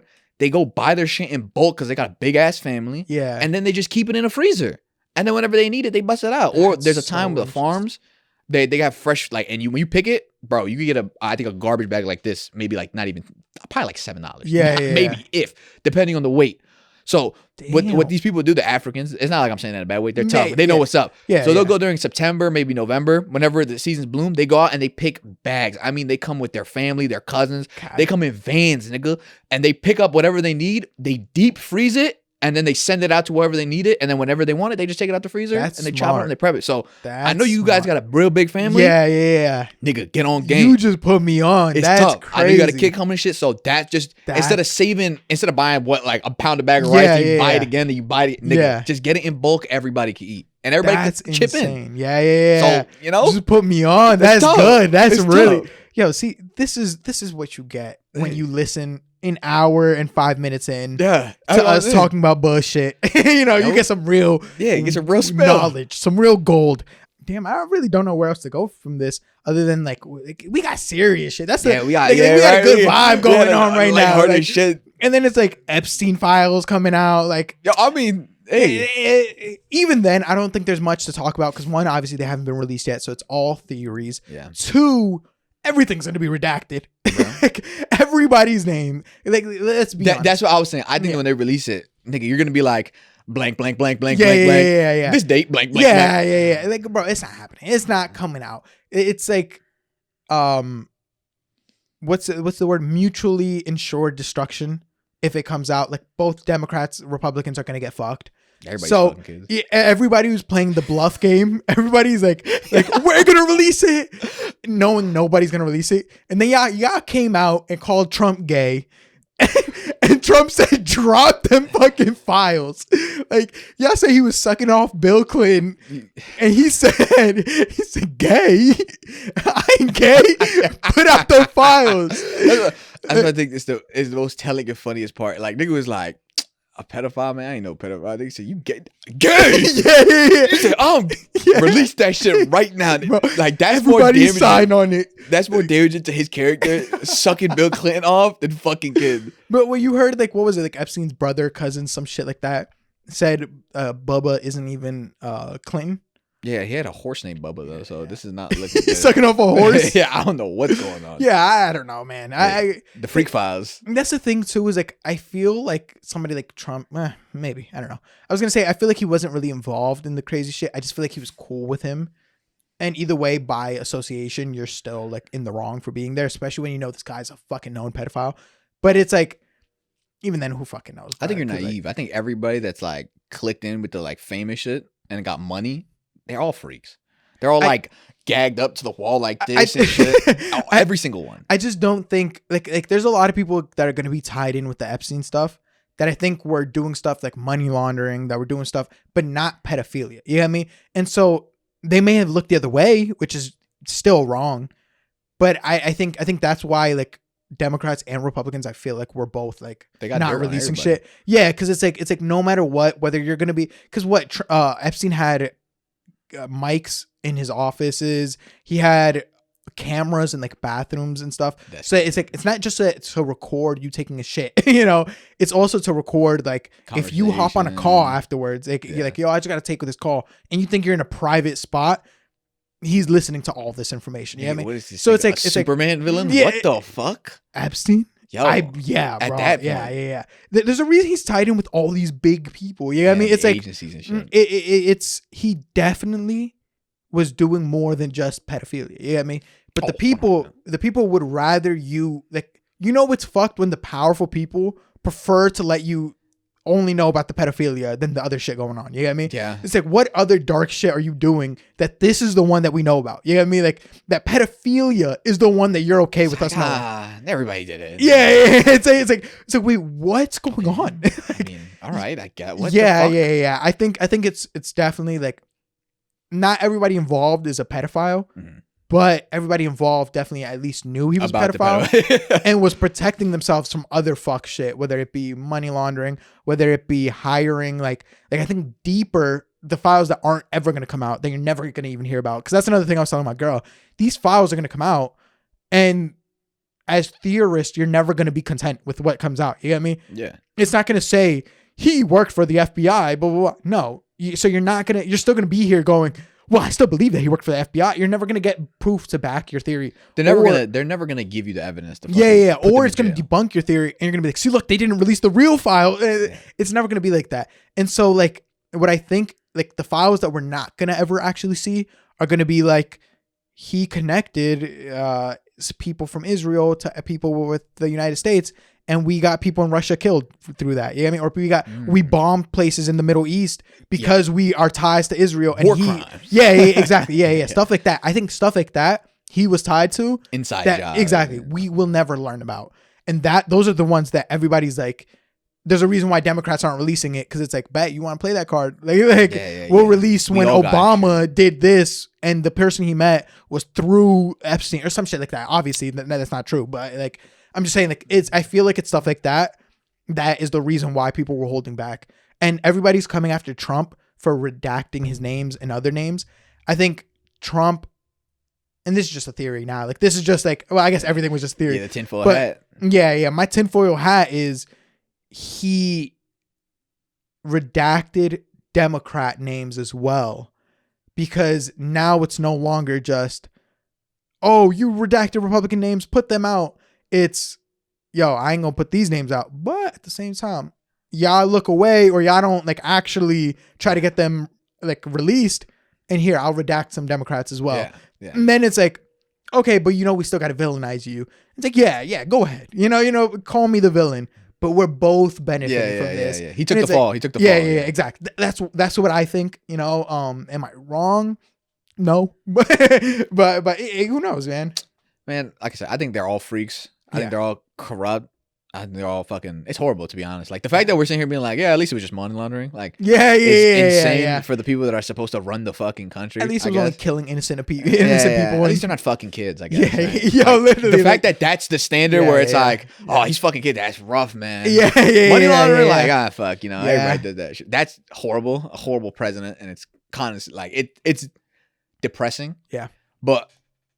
I mean, I think they're all implicit or complicit with something. I think everybody's either fucking some kids or everybody knew about fucking some kids. Exactly. Or he, you know, the Diddy situation where he blackmailed niggas into their cheeks. Yeah. Maybe he blackmailed somebody with saying somebody was some age and he got a video on it. Like everybody's in on it. Yeah. And the only people that weren't on it, like were like probably 2 niggas. That said, yeah. So I think if they release this, shit is hitting the fan and everybody's gonna get cooked. I don't think so. I think never going. I think they're. Or if they release the real unredacted. Yeah, they're not ever gonna release that shit. Yeah, I think people are gonna be disappointed, or they're gonna give you. I always say this: if they give you enough for you, like for it to blow up, that means they're actually hiding something even worse. Yeah. So if they give you something to incriminate somebody, I swear to you, they're hiding the actual people behind the scenes. Yeah, you know, like it's gonna be some sacrificial lamb. Yeah. No, it's like we're gonna give you $1 million, but you're gonna be known as a pedophile now. You know, and it's like, we're gonna give you $1 billion, but you're gonna be known as a pedophile. I know, but how stressful would that be with $1 billion? That's what I'm saying. Make sure your girl knows. That's some fucked up shit. Yeah. Put some more respect on Eric's name. Yo, for real. Like, if niggas are okay with being pedophiles because they got $1 billion. Yo. Okay. Kim Kardashian probably feels great. I just want to say that. And it's like stuff like the FBI, like possibly looking away at his sex rings. You get me? They're probably benefiting off of this somehow. Exactly. He's going to connect you to Mossad and like other rich people, or like if you're a politician, he's going to connect you to donors that are going to back you, and all you got to do is I'm gonna just let him do you don't thing. even gotta say anything, you just don't gotta say nothing. Like exactly like so it's real enticing if a nigga was like, hey listen, I'm not saying to lie, but this never happened. Or you also pick a criminal like Epstein, because if it comes out, man, look at this fucking criminal. He's a pedophile anyway. Like he's lying. You can't trust this guy. Look at this nigga, bro. He's fucking kids. You can trust niggas. It's smart. It's smart. I think, it's crazy. You saw Mamdani and Donnie met up. Yeah. He said the goats. He said, is he a fascist? He said, yeah. He said, you don't gotta be nice. You can just say it. Yeah. That's my favorite. They were like, do you still believe he's a fascist? And he's like starting to explain. He's like, well, you have to see that. And Donnie's the goat, right? He's a really, yeah, you can say it. Go ahead. And he's like, yes. And he's like, yeah. Hey, he stood on business. I don't. To a degree, I guess. That's not standing on business if you get the go ahead, if you get the attaboy. Like, I can totally see that. I think people overplay the game of politics. Like again, back to the standing on business of, but you gotta keep it respectful though. You can't. Obama calling him a threat to democracy, and then Yar chopping it up. I guess Mamdani at least wasn't chopping it up, and this was a meeting to try to make things better. But it's also like, if it wasn't for Donnie giving him the go ahead, he was gonna try to answer that question in a politically correct way. It's like that's all I mean. But it's not like an Instagram report. It's like, fuck you, nigga. Yeah. But Donnie knows the game. That's why he gave him the go ahead. Yeah, I mean, he knows that was this is for your fans. Donnie knows. He's like, this is how we're gonna get clicks. He's like, you have to call me a fascist, because I know that your fans are gonna love this. My fans are gonna be like, yo, look at him, so brave, hyping, letting Mamdani talk shit. I mean, his media training is not dumb. Like, he's not as dumb as people make him out to be, and so it's like the optics of this. Like people are like, there's people on either side calling this like, oh, look at my person being the best, and blah blah. It's like, nah, they're both playing a political game here. Yeah, he's a great heel. He's a great heel. I feel like that's him. Like, he was in WWE fucking E. Yeah. He's on all these. He's great at riding that. Oh, I'm the tough guy, I'm the bad guy, but I stand on He's what people think of when political people say stand 100%. On business. He'll just be saying, even if it's not true, he'll just be lying and doing all kinds of crazy shit. Exactly. That's why your wife is fat. Yeah. You know what I'm saying? And while we don't want that from our politicians, it's entertaining. But it's also like if we want to talk about not being fake, Donnie is low key an example of one of the politicians that isn't as fake. Yeah, he's still fake. Yeah, I mean, he's just not as fake. Like, if he says something about you, he's most likely gonna say it in front of you too. He might downplay it a little bit, but I mean, and he's like, he literally called the people are like, the headlines on the right are Donald Trump calls Zoran Mamdani a communist to his face, and then the headlines on the left, Zoran Mamdani calls Trump a fascist to his face. They know the game that's being played. Like that's what I mean. Like, it's everybody's just riding for their own side. Everybody's reposting these clips of like, whether it's one of them calling the other something. Yeah. But you have to understand they're just playing the game that needs to be played. No, I get, like, the side picking. Like, I feel like right now everybody's kind of, it's the red or blue. It's the red or blue all over again. But we gotta take a step back and just look at what's going on beforehand. Anything. You know what's funny? I speaking on this whole politics shit, I actually went to the food drive. I volunteered. That's fire. Yo, give it up for him. God damn it. Respect. No, there was people there way before me. I put in like 2 hours. 3 hours. Still 2 hours more than me. But I went, I think it was this Saturday, I think. Yeah. I went Saturday. I didn't get a lot of sleep, I'm not gonna lie. But I went this Saturday. It was tough. There was actually a lot of people. It was like 800, like 1,000 cars. God, people were distributing food and shit. And I was, after I was done, I was on my phone watching some videos. And then I saw Steven Crowder talk about like SNAP benefits and shit like this. And he was like, yeah, they should all go away. And SNAP benefits are so bad. And even when I was like, look at the food drive and stuff like that, I feel like there's an air of like, you're less than if you got to go to a food drive. Even when we were talking about going to the food drive the other day, when you were talking about your friend and it was like, there's a lot of middle class people that never went there a day in their life. I feel like there's like an air of shame to it. There is. Like you're right. There shouldn't be, because 100%. Even billionaires and millionaires, what they are considered bailouts, they get more government handouts than we do. But for some reason, we've been tricked. We've sipped the Kool-Aid into thinking like, oh, they're not working hard enough, or they're not shit. Like, you just gotta work hard. Like, when I was looking at I listened to like 5 minutes of it because I couldn't be asked. Like, Steven Crowder. I want to listen to more of it, but it's just like, he's just rage baiting. Yeah. But he was saying like, people don't work for it, or we're paying like immigrants to use it. And it's like, brother, is just factually incorrect. 89%, only 11% of all SNAP benefits go to people that aren't American citizens. It's not 100% factually incorrect. The way that they make it seem, you're overplaying. You're overstating the numbers, brother. You're making it sound like it's more than on half. The extreme. Or the half of it. Don't get me wrong. If you want to reduce the amount, fine. But they're making it seem as if this is 40 fucking %. Or most of it, no one's working for it. And the other 40% is like kids. Kids. 40% of it gets kids, and then I think 10% is old people. And then the other 40% are people that have jobs, but they might and then they have jobs and they got to work, but it's like low income shit, and they might have someone disabled in their family. I think 1 in 4 people that have SNAP benefits has someone disabled in their house on top of that. So it's like we have this air of like, oh, we can't help them because you're not working hard. Nigga, it's a stigma. It's like a stigma where it's like, if you're going to a food bank, you're immediately like looked down upon. And it's like, why is that? Everybody else, all these rich niggas got. I think also like when Doge was like cracking down and they were like saying like, oh, we're gonna like limit things that are going on. I think like what Donnie had said, that you have to work a certain amount of hours to get your SNAP benefits or something like that. And then some people on the internet were like, why the fuck would he do this? I'm not gonna lie to you, I was in agreement, because I know some people, like I actually know these people. I talk to them on the day-to-day that specifically aren't going to jobs or like applying for jobs because they're good with their benefits. They're good with their SNAP benefits. So they're taking advantage of the system in place to help other people. Now, I don't bring that up in the conversation of like whether this is good or bad as like, well, these are the people using it, because obviously these are the outliers. I mean, these are not everybody is them. These are just some people that saw an opportunity and took advantage of it.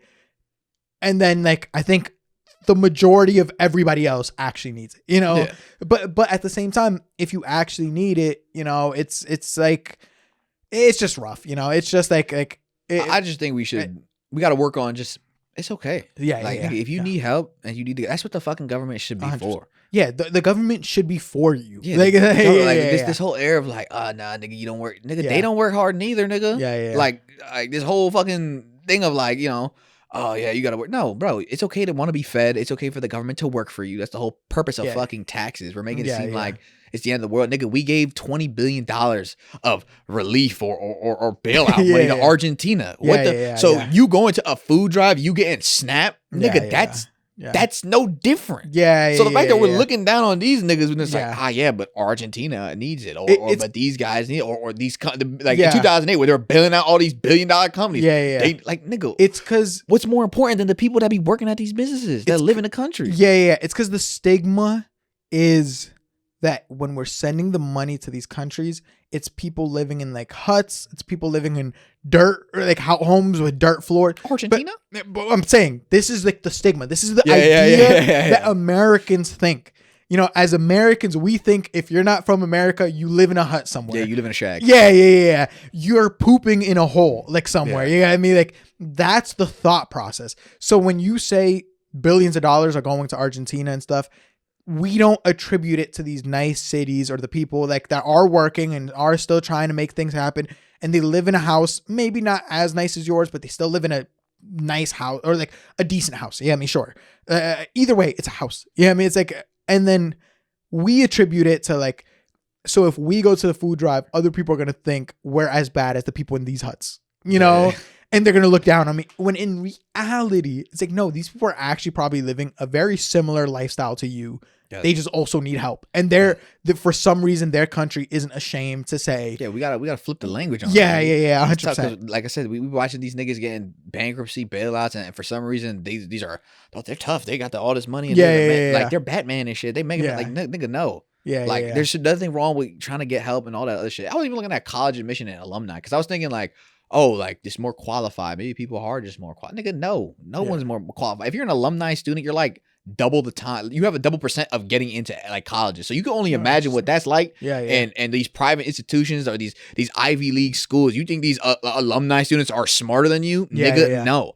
They have the opportunity because their parents went. And you know what's funny? They have the opportunity to fuck up and do some dumb shit, but they have $100,000 job waiting on them because their dad works at a company. We don't.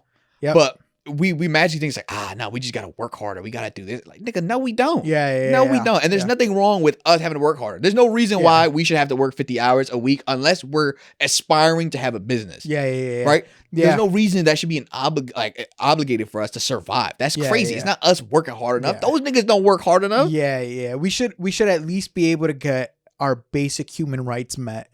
Yeah. And then after that, it's like if you dream for more, you work harder and you get your more. But at the very least, the bar should be like human rights. Your girl saying that about Kim Kardashian is exactly what I'm talking about. 100%. In what world can we convince ourselves that Kim Kardashian lives a harder life than a young father trying to make it with his own business? A small business owner. No degrees. Just you by yourself. No, you're right. In what world do we convince ourselves where she came from an Olympic athlete, a lady with super rich fucking parents? Her dad was a lawyer. It wasn't Bruce Jenner. Wait, which one was the Olympic athlete? Bruce Jenner. So that's her stepdad. Okay, her dad was a lawyer. So her dad was a rich ass lawyer. Her stepfather was an Olympic athlete. And apparently, somehow, in some way, in some world, I don't even understand how we got here. She's convinced herself where she looked at you and she laughed. She laughed. No, 100%. And I think also it's not to take away that she probably is working hard at her things. You know what I mean? Because there are people that get fed these golden spoons and then you fuck it up somehow. You know what I mean? So sure, we can give you credit and you're working hard. You're probably building stuff. You're probably doing things here and there. Cool. That doesn't take away that in reality you started with a boost and you know your bar is way higher than the average person. It would be different if it was astrophysicists building a nuclear resource energy where it was trial and error and they failed. This bitch is starting a podcast and going to lawyer school. I do not care. Well, also like I give her credit because there's stuff that she prison reform stuff that she's working on and stuff like that. You don't have to do. Again, it's back to the idea that you said though of passion projects. You know, these are things that you enjoy doing and that's why you're doing it, but you're working hard at the things that you enjoy doing, not out of necessity because you want to. Sure. Yeah, I mean, but why we just also have to stop like I can appreciate that she's doing that, but this whole, like I said, narrative the stigma around these niggas are doing something that's crazy is blowing my mind. I was telling my girl too, I don't know how to word this, so I'm gonna word it in a way that is like whatever. I for lack of a better word, sometimes I feel a little bit like nervous or like I don't know, like hesitant to like tell people that we're building this. Yeah. Just because I know like how people tend to react to things like this. And they tend to like go like, oh my God, like sure, and they laugh at it and stuff like that. So it's like I'm a little hesitant sometimes. You don't be ridiculed. I just don't want to deal with it. You get me? Like I know I'm confident in it. I just don't want to have to deal with this stupid conversation. You know what I mean? Like, like just because you don't believe doesn't mean you're gonna like. I'm not gonna ever make you believe, and you're not gonna make me doubt. Yeah, exactly. I sell you the idea. This conversation I already know is gonna be pointless. You know, so it's like I'd rather just avoid the conversation in totality. So sometimes I'm a little bit more hesitant. But I was telling her yesterday, I'm like, it's so crazy that I live in a world like that where it's like I feel hesitant to tell people I want to make this podcast something big, and within a year try to see where we could take it if I devote all my time to it. And I'm confident that we can take it somewhere good even in year 1. For some reason I'm hesitant about that, but I wasn't hesitant to tell people or not I wasn't hesitant, but I'm ashamed and not ashamed. I'm nervous to tell people that when I look at what I've already done. Yeah. And it's like, yeah, I should have been ashamed or nervous to tell people I'm going to be making 6 figures with a camera. You know what I mean? Or like editing videos and stuff. Yeah. Like that was also a thing. And now look at where I am. So it's only impossible to people that are doubters. Yeah. I mean, it's the people that like you said, believe it's only possible to these celebrities or to these people that like, you know, when it's in reality, it's like, no, like if you just take advantage of the things around you, you work hard at it. Yeah, they're like you're probably working 10 times harder than that. Like those people over there. You know, before Kanye lost his marbles, like I was looking at his interview when he was like still, I guess, in Chicago and shit like that. And he was in the car talking about like, you know, he was hungry for it and he's working hard. And I feel like before he lost it all, like I think he has like a tragic story, like a tragic hero where he couldn't correct his ambition got the best of him eventually. Or some people say drug use, but yeah. But I feel like I could gain inspiration from that sentiment of just, you might have nothing, but the fact that he's trying, if you really believe it, like wholeheartedly, he could walk into a studio with a fucking stupid quarter zip polo shirt and go sell millions of records. It's not about what anybody else thinks if you wholeheartedly believe it. Like I already sat there and I realized the power of belief. Like that's what social media really is when you think about it. It's just collective belief in something to some degree. 100%. And if you believe it like hard enough, eventually it might just fucking work. Did you hear the story of when he walked into a record label and he started playing his music and people were like, while he's playing it, start talking about something else. They start having conversations. Like, oh yeah, cool. And I'm pretty sure it was like Touch the Sky or something like that. One of his most popular songs when the album dropped. And people are just like ignoring him. People aren't giving him any mind. When he would tell rappers, he told Jay-Z, he goes, oh, I rap too. And they're like, oh, that's cool. Because he loved his Kanye's beats. He's like, oh, that's cool. And not many people actually believed in his ability to rap as well. But he believed, you know, and look at where he got. And so he would tell people, oh, I'm saving this beat for myself because I'm going to be a big rapper one day. And everybody was like, sure, good luck with that. Like you're better off selling that shit. And now look at him. Yeah, I mean, it's like the power of belief. The story I also use is Ilya Taporia. Feel how you feel about him. Holy shit. If there's ever a story of somebody speaking things into existence, it's that guy. Like it's that guy. It's him 2 years before he wins a belt talking about, I have a couple fights left, but I already I already tell everybody I'm champion. And they're like, yo, but do you see the people that are champions in your field? It's like, that's going to be impossible for you. And he's like, God told me I'm going to be. It's that level of conviction. It's like for Max Holloway to never be knocked out and for you to be telling everybody, I'm going to be the first one to sleep him.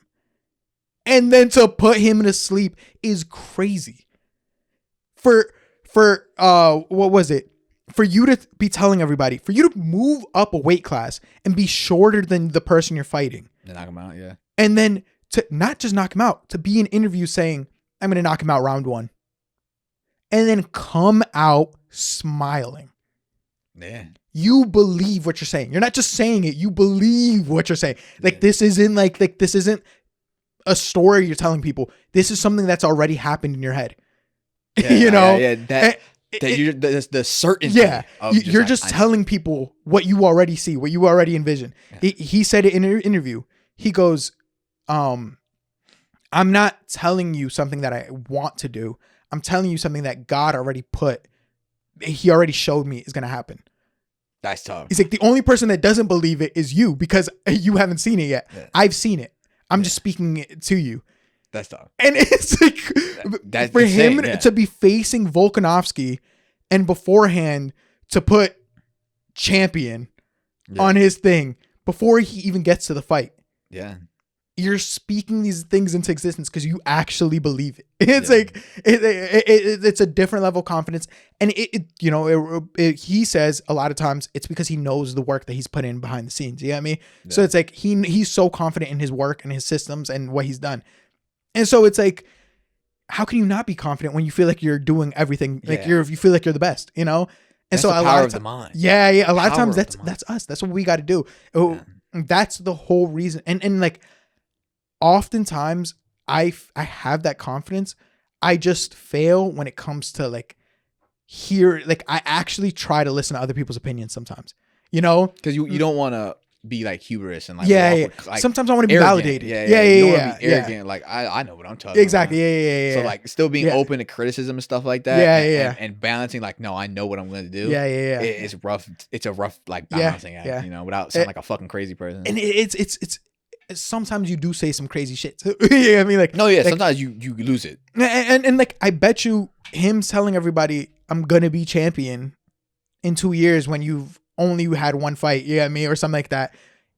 People are gonna look at you like, what are you talking about, my guy? Yeah. And so it's like it sounds outlandish, but sometimes you have to say the outlandish thing. But you know, this is one of those things where it's like, everybody is already betting against you. So what is the harm of you betting on yourself? That's how I kind of think about it sometimes, where it's like, you're right. Everybody looking at him is like, we've seen this a million times before. Who the fuck is this guy? Yeah. But everybody was going to think that no matter what. Yeah. So what's the wrong in him sitting here being like, I'm going to be the champion? Yeah. Like, talk your shit, King. That's even Max Holloway spoke about this. The difference when you get to the highest level of like fighting specifically, but also I think in anything, is when you reach the highest level, everybody has the same skill set. Everybody has the same, hours worked in. Now it just reaches a mind level. The way your mind is positioned, a mindset. Yeah. Like Max always said that. He's like, everybody knows how to throw a 1-2 once you reach like champion status, once you're top 10 contenders, everybody knows how to defend a takedown. Everybody knows how to throw a 1-2, but who actually believes they're gonna win? Who actually believes that they're the champion? You know, and like me and my brother spoke about this with Ilya. We speak about this with Islam, Khabib.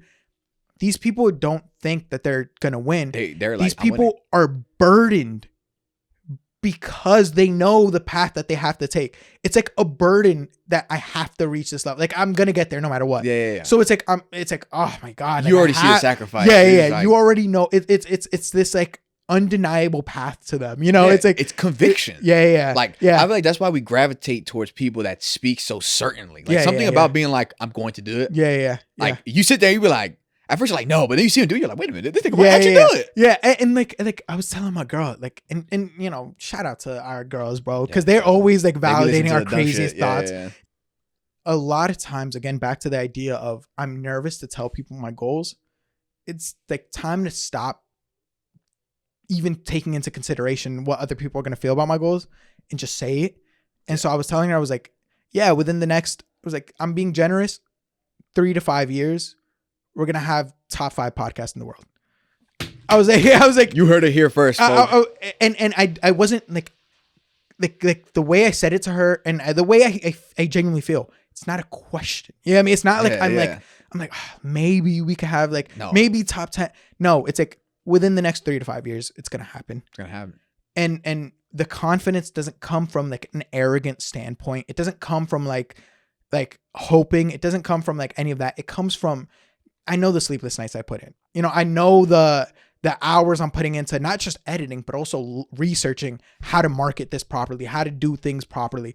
It's like, I know the hours that we're putting in talking about like, or like looking into topics that we want to talk about and things that we want to do. It's like, I know the work that's going on behind the scenes, And so it's like, it's not even a question because I know eventually that work is going to pay off. And I know we're building towards that. And I know it's inevitable. It's the way I like thinking about it, it's in God's hands. Like I feel like God gave us the opportunity. The energy. And it's what's the saying? Taporia quotes it. Oh my god, I hate when he quotes it because it's so powerful. And it's, the Bible tells us, say the things out loud that haven't happened yet, and they're gonna happen. And it's true when you think about it. Like there's a reason I told everybody I'm naming my kid something biblical. I'm not wondering if he's gonna be great. I know for some reason. Yeah, I mean, I have this feeling. It's like, this isn't going to be an ordinary child. Yeah, I mean, this isn't going to be, this person's going to go on to do great. Now, great at what? I don't know. Maybe he's going to be the best janitor in the world. I mean, like, maybe he's going to win. Yeah. But I just know whatever it, like, I just have this feeling. And even then, like I'm being a little bit satirical when I say something like that. I just have this feeling like this person is going to take over the world, you know? And it's like, whatever the field that he's in is going to impact lives.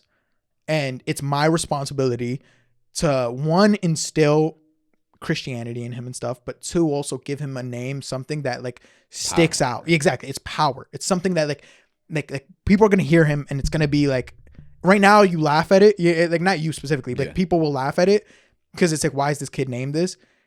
And then when he's like trillionaire, it's going to be cool. You know what I mean? Then it's gonna be. It's like then it's gonna be awesome. It's gonna be like, oh my god, bro, that's so cool. Like, it's like, you know, that nigga DeMar DeRozan was making it to the league, because when have you ever met a nigga named DeMar? Yeah, literally, yeah. It's like that. So it's like I don't know. I just have that like confidence and stuff. And then it's the same thing with the podcast.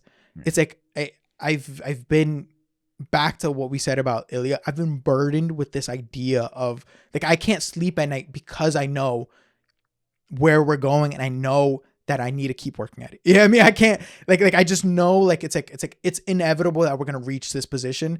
And now if I slow down, we're not, the only way we're not gonna reach that is if I decide to step away. Yeah, I mean, and like, I don't mean that like as in like you don't get credit. It's just like, I just mean like in my mind. Yeah, I mean, it's in my mind. That makes sense. The only way this doesn't happen is if we both decide, let's take it easy this week, or let's step away. Like those 2-3 weeks that we didn't post, that I was busy with work. Yeah.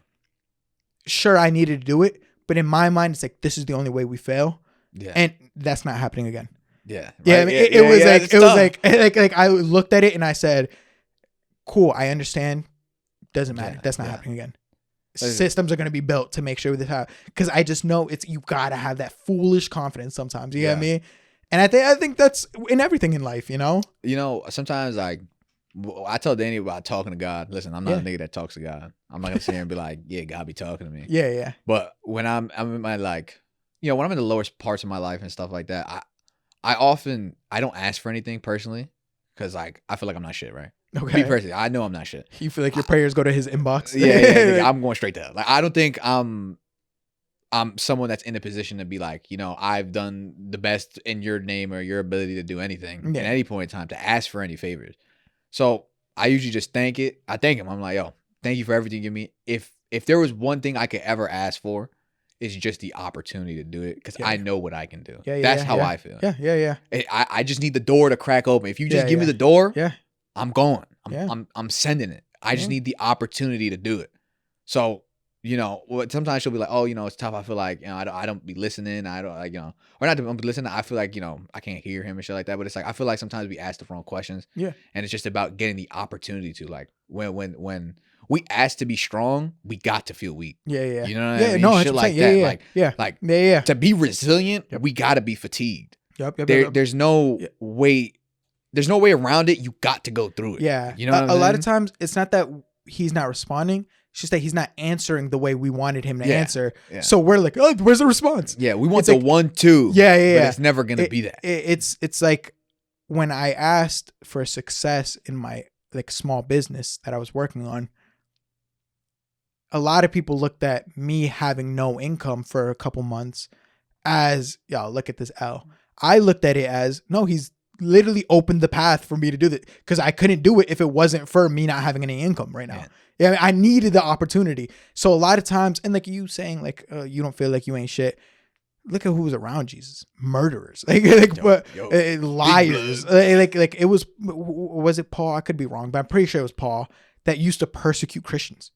Yeah, right. He literally murdered Christians nonstop, and then he came. Yeah, I mean, what was it? The quote I just heard was, people think that Christianity is a museum for the perfect, when in reality it's a hospital for the sick and broken. You know, that's tough. So it's like you don't have to be shit. You just need to want to be better. That's it. That's really it. And it's not as simple as like, you know, you keep fucking up, but whatever. I don't want to dive too deep into that, but it's like, in reality, it's like you already did the correct step by going, you know, in reality, you submitted without even knowing that you're submitting, you know, without straight up going like, this is all you went, yo, you're the only one that can open this opportunity. Yeah. You know, you're the only one that can nudge that door open that I can't. So I need your help to do that, you know? And that's submission. That's what he calls for. Yeah. I mean, that's the submission that you have. A lot of people think submitting is going, I ain't shit. But a lot of times it really is going, I'm shit, but I know that you're even stronger than that. Yeah. I mean, like I know I'm good, but I know you're even stronger to do that. And I can't do it. So I just need your help so I can get in and do my thing. You just gotta, I think people gotta be, it's like a monkey's paw in a way, where it's like, you gotta be careful what you ask for. Yeah. I feel like we ask for a lot and we be cashing these checks, but they come with work. Yeah, 100%. Again, I feel like a lot of times people be sitting here like, oh, you know, like you said, you want to be, you know, that small business. He gave you the opportunity and he gave you the strength to work those tireless nights. Yeah, exactly. Probably 70-hour weeks on the computer, like you said, all day. Yep. Like you asked for it. Yep. But he gave you the means to do it. Yep. That's the shit I be talking about. So it's like, that's how I feel about everything that I do. I know personally, a lot of time I'm gonna be afraid. I'm gonna be cooked. I can't help it. I'm a human. Yeah. So I'm not magically gonna be not afraid of something. Like I'm gonna feel the same fear every other. Honestly, I might feel more fear than all. I'm a pussy, nigga. Yeah. So I know that's inevitable, but I have faith in the fact that, you know what, he just give me the door. I'm gonna try. I'm gonna give him my fucking damnedest. Like I'm not the best, but if you give me the opportunity, you know what I'm gonna do. Yeah. So that's all I got. And you know what I mean? That's how I live, or I try to live comfortably. Like don't get me wrong, sometimes it goes like I work myself too hard, but if I'm not willing to die for it, then I don't think it was worth it. 100%. Yeah. And that's like, you know, we're gonna wrap up soon because it's already 45. But shit, we got inspirational. It's I think that's what you have to do to achieve greatness. You know, you have to think great thoughts before you can actually achieve it. Because at the end of the day, it's also like, if you constantly are thinking you can't do it, and I think that's the power of religion too. You know, say what you will. I think that's the power of whatever religion you're attached to. You know, having the thought process of, even if I don't, the confidence that come with, even if I'm not enough, somebody else is enough. You know, because at the end of the day, I know people that like want to achieve greatness and they're super scared, or like don't take the leap because they're scared of it. You know, that's why one of my favorite lines is Nipsey Hussle saying, I dove to the deep end without a life jacket, you know. Ooh. And he just believed in his ability to swim and make it across. You know, it's like, it really is like that. You know, it really is in life. A lot of times you might not know exactly what it is, but you just got to have the confidence that you're going to figure it out. You got to have the confidence in yourself or in a higher being that it's going to happen. It's going to work out. And like you said, if we ask for strength, don't be surprised when that shit starts. Yeah. Or when you got to get broken first to rebuild. You know, it's like, I can't ask for a 315 bench and then be tired and then be mad when I'm sore from the gym because I was benching 200. Yeah. I mean, it's like, no, you want to hit that goal. It's going to happen. I always tell my wife, I go, I asked God for patience. And then test me. And then when my girl tests me, I'm like, why is this happening to me? It's like, no, I mean, this is how patience is built. It doesn't just happen. It builds. It's the same in everything in life, you know? I think if there's one thing that I want the people to take away from this episode, is there's enough negativity in life. Everybody like around you is probably going to oppose your view and your dream. They're never going to understand it. There's a plethora and a wealth of negativity in the world. So it won't cost you a thing to believe in yourself. 100%. If not you, then who? Yep. You know what I mean? And that's what you got to ask yourself, and that's what you got to realize. So no one's going to be able to believe in your dream until you show them. 100%. And that's just it. And that's why Jake Paul gonna beat Anthony Joshua. All right, we're out of here. We're out of here. All right, yo. That's tough. Catch y'all later. Yeah, yes, sir.